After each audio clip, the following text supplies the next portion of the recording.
শেষে মে আমাদের লোকসভা নির্বাচন, সেই আমাদের প্রার্থী অভিজিৎ গঙ্গোপাধ্যায়ের সমর্থনে আজকে গজিনা গ্রাম পঞ্চায়েতের অন্তর্গত গজিনা 217 নম্বর বুথের নির্বাচনী বৈঠক হয়েছে। এখানে আমাদের বুথকর্মীদেরকে নিয়ে নির্বাচনী বৈঠক, এই বৈঠকে জনসভায় রূপ নিয়েছে।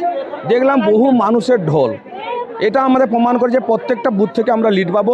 আজকেই আমরা শুভ সূচনা করলাম গজিনা এই নির্বাচনী গ্রাম পঞ্চায়েত এলাকায় নির্বাচনী বৈঠক করা শুরু করলাম। প্রথমে আমরা আজকে গজিনা 217 নম্বর বুথের বৈঠক দেখেছিলাম।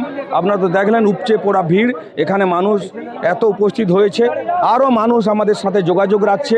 বহু মানুষ আগামী দিনে আপনারা দেখতে পাবেন, বহু মানুষ বিজেপি দলে যোগদান করবে, যা আমাদের উৎসাহিত করছে।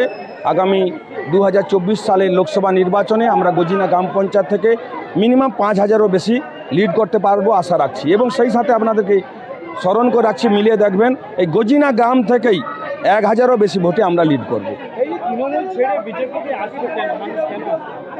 মানুষকে বিভিন্নভাবে তৃণমূল কংগ্রেস ধোঁকা দিয়েছে, যে বিভিন্ন রকম 100 দিনের কাজ নাকি তৃণমূল দিত, প্রধানমন্ত্রী আবাস যোজনাকে তৃণমূল কংগ্রেস দিত, বিভিন্নভাবে যে মানুষকে যে বার্ধক্য ভাতা, আপনারা জানেন বার্ধক্য ভাতা নাকি তৃণমূল কংগ্রেস দেয়।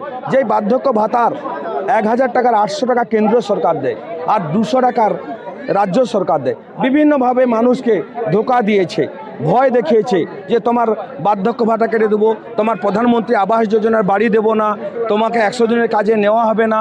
এইভাবে মানুষকে ভয় দেখিয়ে এতদিন মানুষকে ভোট ভুল করে নিয়েছিল। মানুষ তার বুঝতে পেরেছে।